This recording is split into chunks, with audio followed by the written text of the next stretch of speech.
know that it's time to announce our next speaker, Dr. Timothy Marten. He is ready to come online.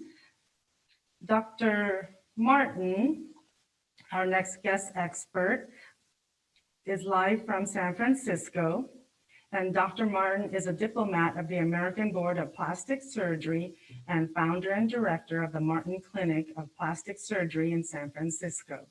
He has taught a generation of plastic surgeons advanced techniques in facial plastic surgery that incorporate the use of microfat and nanofat. Join Dr. Marten for a live discussion and Q&A. And again, please continue to use the Q&A window that I will be monitoring, and we'll try to get the questions in the last maybe 10 minutes or so of his session, okay? Hi, Dr. Everyone. Marten. Hello. Oh, I like that look. The beard. How about if I start my presentation? Yes, please. I have nothing to disclose. And I've put references in the lower left-hand corner of my slides for those of you who are interested in reading more on this subject. So why facelift and fat grafting? Why not just perform a facelift as we traditionally have? And the answer to that question lies in the multifactorial origin of facial aging. When I meet with patients in consultation, I tell them they're aging in 3 categories. The surface of their skin is aging. Things are sagging, drooping, and becoming loose and redundant. And their face is undergoing a process of hollowing, medically known as atrophy. Our skin care and skin resurfacing procedures treat that first category. Our lift procedures treat that second category. Grafting allows us to treat atrophy, something we couldn't do in the past, and in fact, the missing link in facial rejuvenation surgery.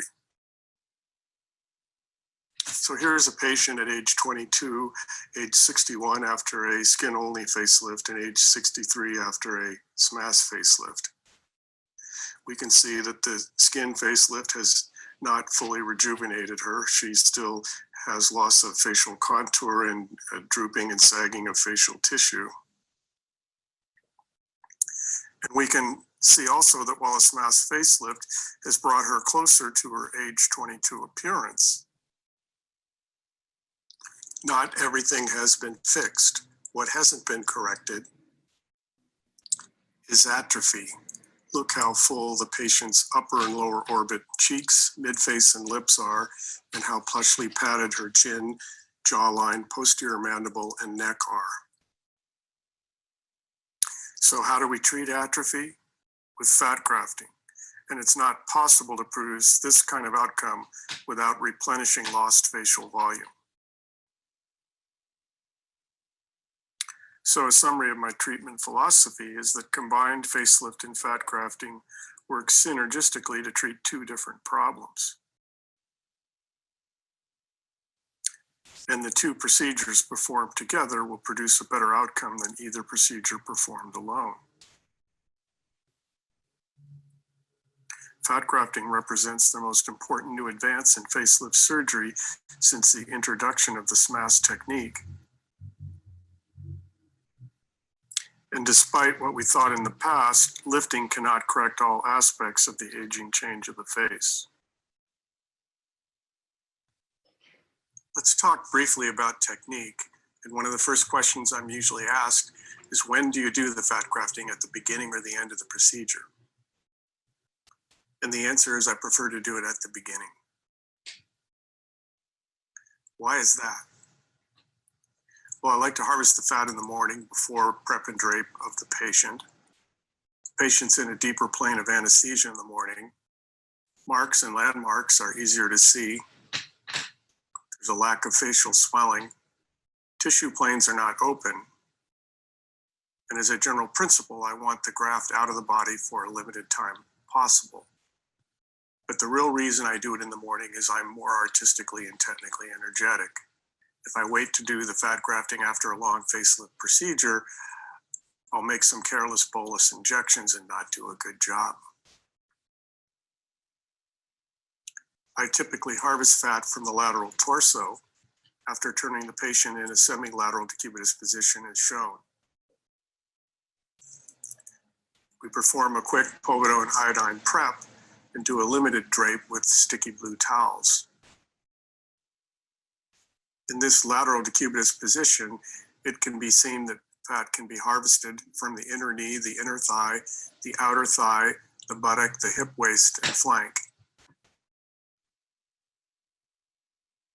A 1.6 millimeter multi-hold cannula is used to infiltrate the area to be harvested with dilute local anesthetic solution. Harvest is then typically made with a 2.1 or 2.4 millimeter caraway or triport harvesting cannula as shown. A 0.1% lidocaine 1:1 million epinephrine wetting solution is used, and approximately 1 cc of this solution is injected for every 3 cc's of anticipated fat harvest. We make a quick 1-layer closure with 6/0 nylon, and a tegaderm dressing is applied over the sutured site. The patient is then turned to the opposite side where a similar procedure is performed. Harvested fat is then centrifuged for 3 minutes at 1000 RPM. Centrifuging separates the fat into an upper oil layer, a middle fat layer, and a bottom water layer. The oil and water layers are drained off, and the bottom 2 cc's, consisting of high-density stem cell-rich fat, is segregated for use in critical areas like the orbit and lips. If overharvest is made, the entire case can be performed with high-density stem cell-rich fat. One simply only uses this and discards this or re-injects it back into the body. Fat is then transferred to 1 cc syringes. It's not possible to properly inject fat using a 10 cc, 5 cc, or even a 3 cc syringe. A transfer coupling can be used to make this transfer. Shown here is a reusable coupling, but more often than not, we use a disposable one. Shown here are the cannulas we use for facial fat injection. They range in size from 0.7 to 1.2 millimeters. These are reusable cannulas. More often than not, we use disposable ones.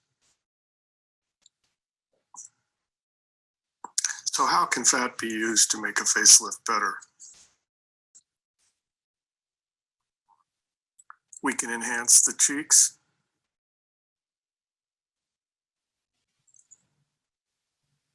We can soften the nasolabial folds.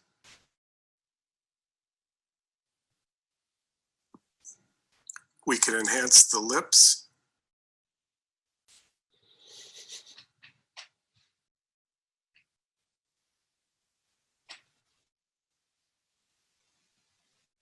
We can fill the geniomandibular groove.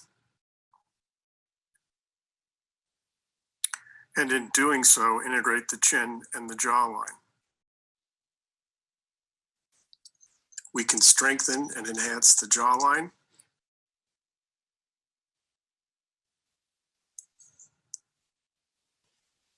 We can treat the atrophic mouth.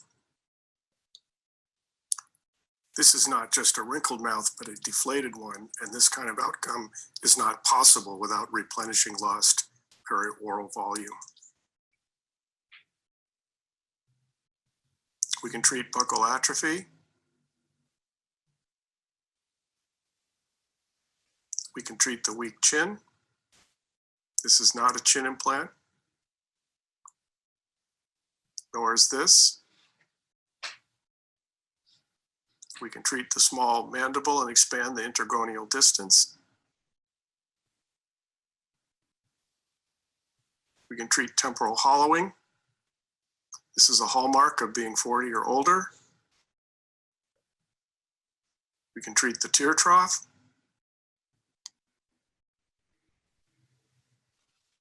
We can treat the hollow orbit.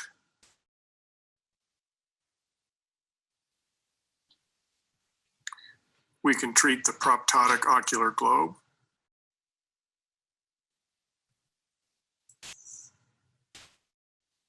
And the over-resected upper eyelid.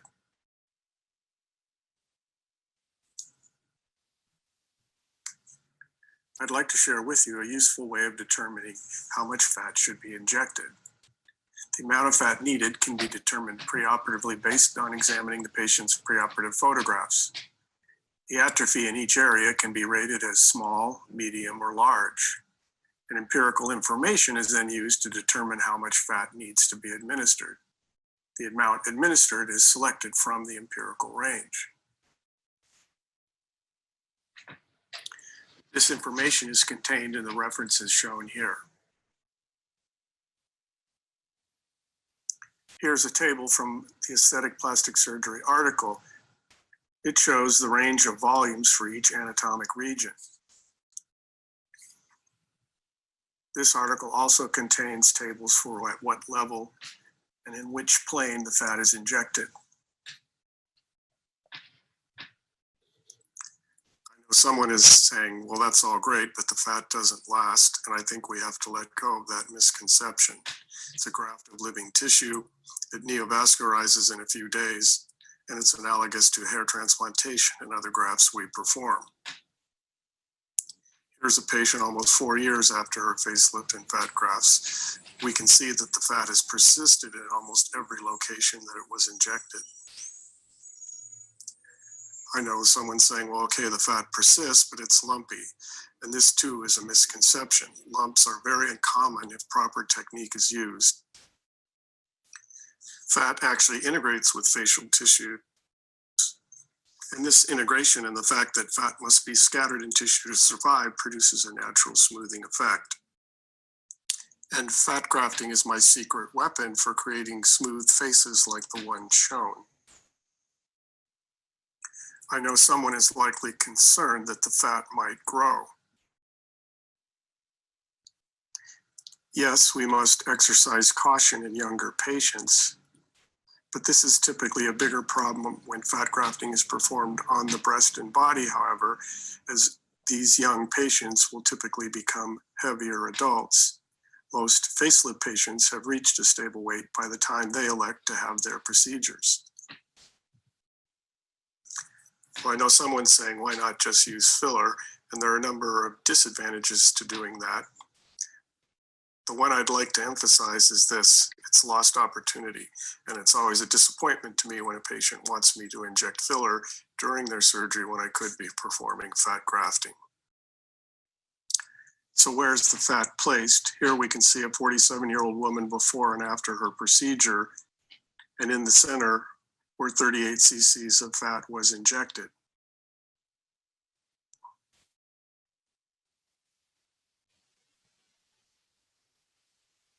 Note the filling in the temple, upper and lower orbits, cheeks, midface, and along the jawline, creating a soft, sensual appearance.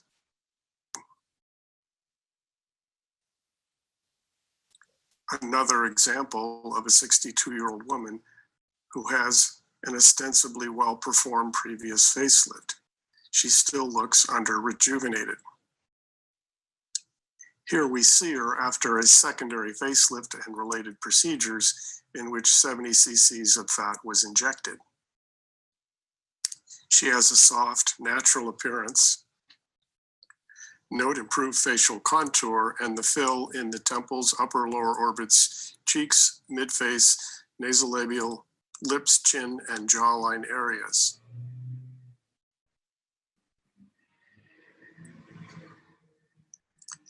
Another example of a 68-year-old man who's had no prior surgery. Here we see him after a high mass facelift and related procedures in which 28 cc's of fat was injected. Note the healthy, virile, masculine appearance and the enhanced contour in the temples, cheeks, midface, chin, and jawline areas.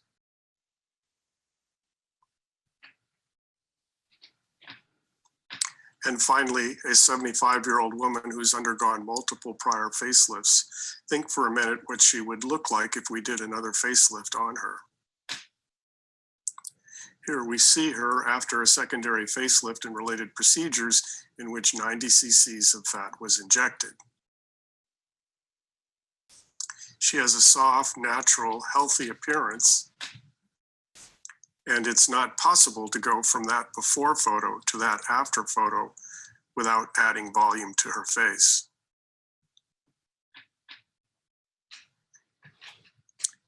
In summary, fat grafting allows treatment of age-associated loss of facial volume not addressed by facelift surgery. Despite what we thought in the past, lifting cannot correct all aspects of the aging change of the face. Fat grafting is an artistically powerful adjunct to a facelift that results in a more healthy, fit, youthful, and sensual appearance than facelift alone. Fat grafting may result in an improvement in skin quality mediated through a stem cell effect. Atrophy is a panfacial process, and proper treatment of the aging face requires filling at multiple sites and not spot treatment of one or two areas. As such, larger volumes are typically required than intuition suggests. Patients with full faces often have regional atrophy and can still benefit from fat grafting. In many instances, fat grafting can replace or preclude the need for facial implants. Incorporating fat grafting into your facial rejuvenation procedures is arguably more important than what facelift technique is used. Fat grafting is often more important to rejuvenating the secondary facelift patient than the facelift itself. And these benefits may offset the drawbacks of increased operating time, uncertainty of graft take, and a longer period of recovery. Thank you. Thank you, Dr. Marten.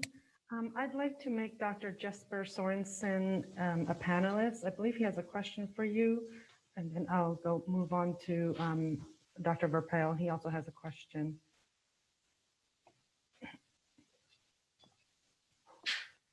Dr. Sorensen, are you on?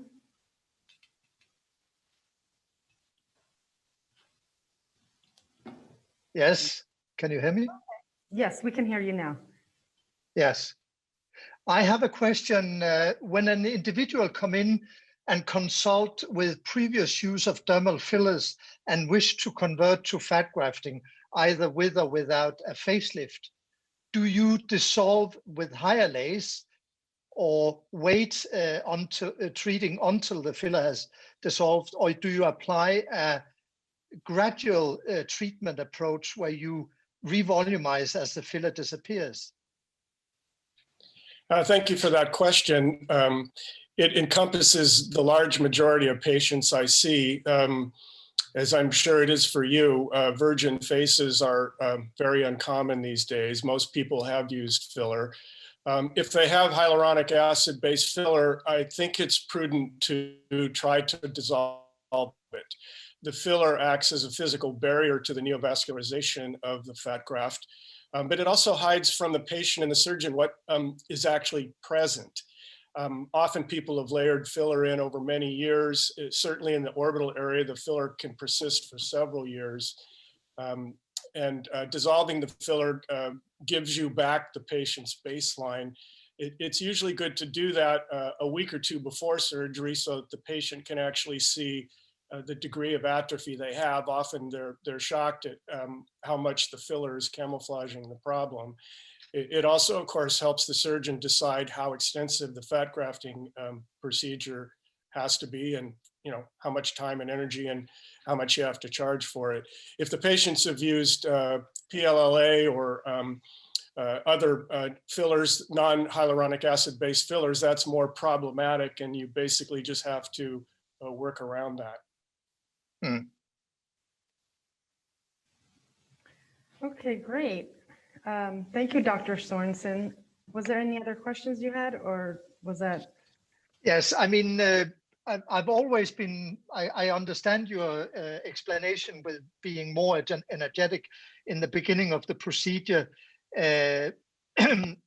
Don't you feel that performing the fat grafting before the high smash facelift gives you a slight distortion of the tissues that you're raising? I've In heard the that dissection before, planes. but experience has shown that not to be true. The tissue movements in a well-performed facelift in the central face are not as drastic as they are in the neck and along the jawline. And for instance, if I were to put fat in the orbital area and my SMAS facelift nudged that up a couple millimeters, that's actually a good thing.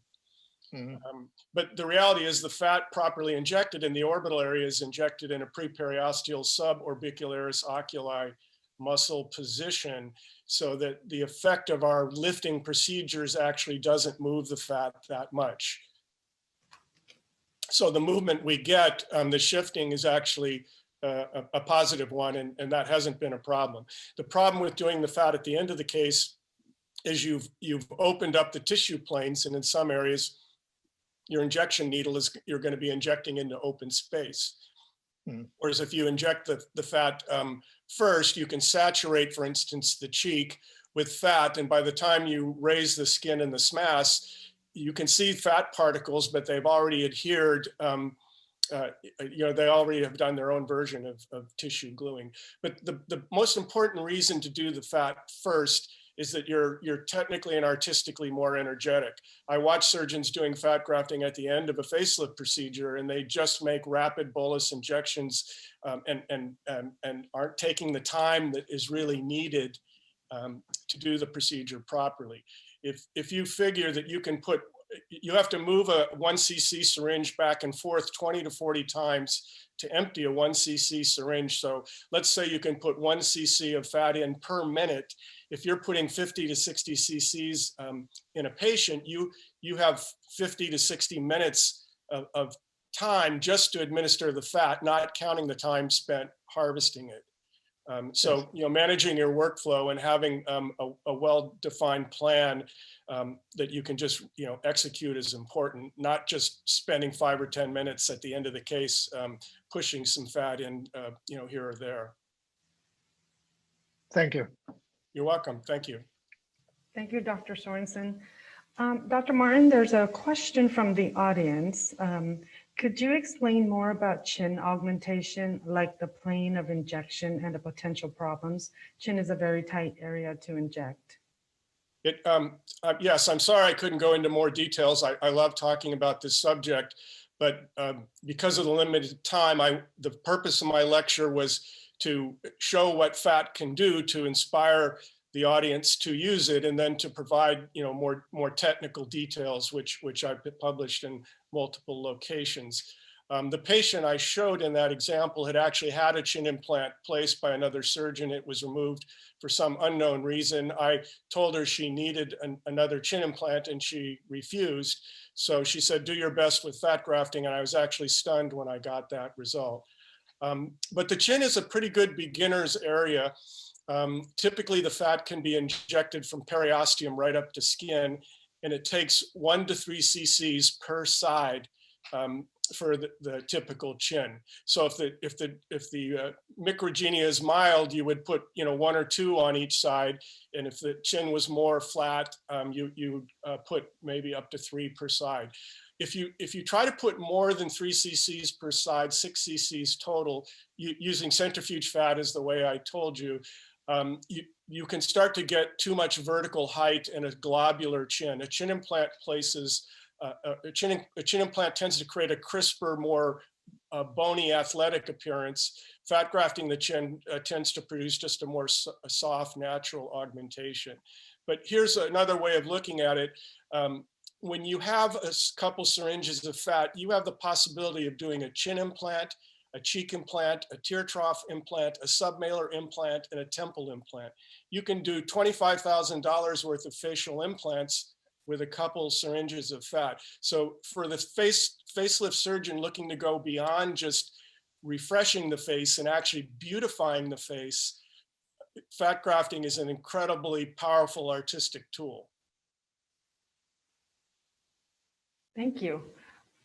Someone would like to know, have you injected nanofat into scars? Have you done scar treatments?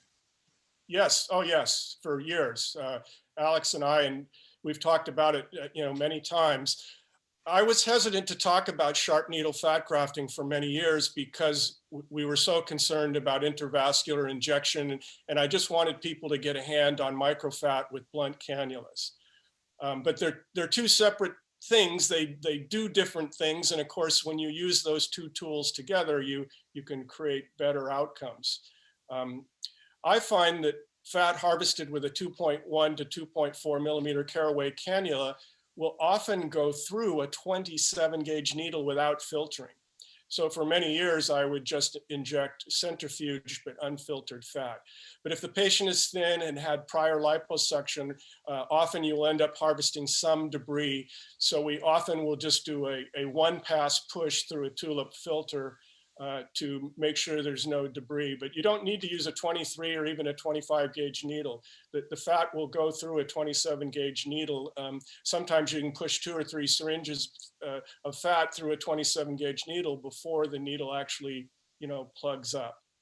The key though, is this is an intradermal injection. I don't want anyone to be making any kind of deep injections with a sharp needle. I don't consider that safe, and I can't recommend, you must use a cannula when you're injecting deeper in the face. Great. Alex, take it away. Yeah, Tim. Hey, Alex. Presentation as always. Same with yours. Yeah, I absolutely concur about what you said about the chin. I think I just wanted to add that treating the chin with fat has so much more possibilities than just an implant, because you can really treat it in 3 dimensions. You're not just advancing it, you can correct the height, you can correct the width as well. And it's such an elegant thing. What I wanted just to say concerning the injection through 27 gauge needle of let's say microfat, of course you can do it, but what concerns me is that it may make an intradermal injection perhaps less safe, because the high pressure that you need to put on the plunger to achieve that. So my idea is, why I prefer not to centrifuge, is to keep my grafting material as liquid as possible, so that I really have almost no pressure on the plunger when I inject. That's just what I think. It shouldn't require pressure, I agree. But it flows very nicely under low pressure. But yeah, we should never make any kind of high pressure injection. Yeah. Regarding the chin, Alex, a chin implant can be a bit of a disappointment because it can't treat the labiomental groove. And often a chin implant can create odd appearances in profile where the relationship between the lip, the labiomental groove, and the chin is not aesthetic. It gives you projection, but often makes the labiomental sulcus too deep. So even when I do a chin implant, I'm often using fat grafting to fill the labiomental sulcus and make sure the chin, especially in women, has a soft appearance. A chin implant by itself can sometimes produce a hard appearance. Yeah, I fully agree. Thank you. Thank you, Alex. Question from Dr. Eugene Alford. Dr. Marten, have you seen periocular edema for 6 to 8 weeks after fat injection? If so, why does it occur? Is there a treatment for this? Was that periocular or perioperative edema? Periocular edema for 6 to 8 weeks after fat injection. Yes, when you're aggressively, there's a couple things at play here. When you aggressively fat graft the face, make a panfacial injection like most people need. Atrophy is a panfacial process. You're going to extend the facelift patient's recovery. If you just do a SMAS facelift on someone, they look good in 10 or 14 days, but fat grafting can easily add several weeks. And we like 2 months before a red carpet, black tie event, some important event. So unfortunately, we haven't gotten a handle, and we pay a price when we fat graft in a longer period of recovery. Some patients who are prone to allergies, who have recurrent bouts of malar edema, you know, you inject the orbital area and they'll get malar bags and swelling. Fortunately, it's uncommon, but you just have to, you know, put those patients on a low salt diet, have them, you know, put on arnica gel and kind of do other homeopathic things just till it gets better. I hope that's sort of the question that, the answer to the question that he had asked. Dr. Alfred, if he, it's his name? The swelling in the lips, it generally takes 2 to 2.5 weeks before the patient will say, you know, I hope my lips won't get any smaller. So we usually advise patients of that the lip swelling. Okay, great. Thank you. Why do you use so many sizes of injectors? I like the smallest injector possible. I actually, you know, pushed Tulip many years ago to go smaller. That 0.7 millimeter cannula is my workhorse cannula. Certainly it's changed the way that we inject around, allowed us to do better injections in critical areas like the orbits. But each area is somewhat different. When I inject the temples, for instance, I'm usually making a subcutaneous injection because my forehead lifts often involve a deeper dissection. And to avoid puncturing the temporal veins, I use a medium-sized 0.9 millimeter cannula, which is less likely to do that. When I'm injecting the posterior jawline, I'm injecting down on the surface of the bone, right where a jawline implant would go. And I find a 1.2 millimeter cannula you know, gets that job done better, and I don't bend or break as many, you know, cannulas that way. So, you know, the small cannulas I feel are good. I think Alex and I have discussed this many years ago, that it actually helped us do better fat grafting. Use the smallest cannula you're comfortable with, except, you know, there's a couple areas like the jaw and the temple where you might want to use a slightly larger one. Okay, great, thank you. And I think you might have mentioned this, but somebody wants to know, what is the total amount of fat that you use in a typical facelift? Well, I showed a range of cases, so, you know, I think intuition, you know, can fool. The surgeon goes to the operating room thinking that, oh, I'm going to inject 5 or 10 cc's. That's not enough.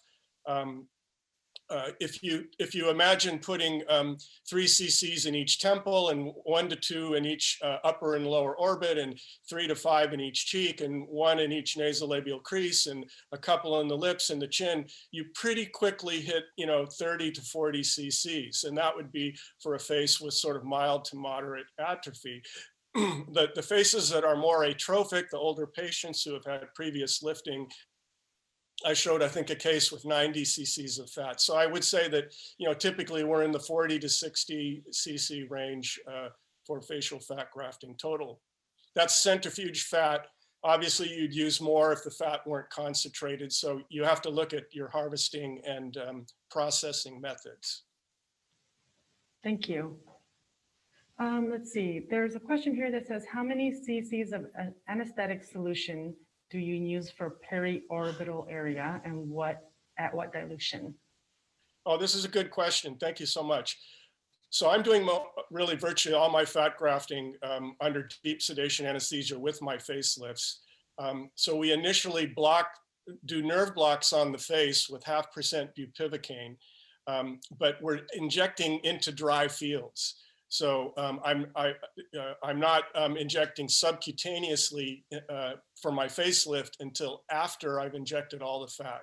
So we block the supraorbital, the lacrimal, supratrochlear, infraorbital, zygomatic, you know, mental nerves, and that in combination with the sedation the facelift patient is receiving, I can inject dry into the other areas. The problem with pre-injecting with dilute local, at least to me, is it seems to distort a little bit. And as Alex said earlier, I've had great success doing it this way, and I haven't seen a need to change.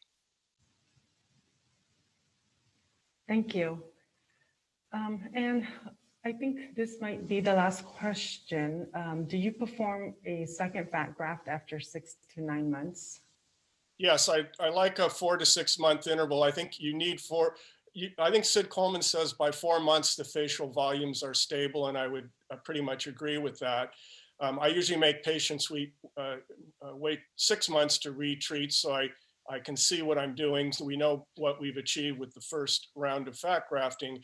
But I also want inflammation in the face to go down so that we're doing that second round of fat grafting into a non-inflammatory bed of tissue. Okay, great. Thank you. That's all the time that we have for questions. Thank you, Dr. Martin. Really appreciate that.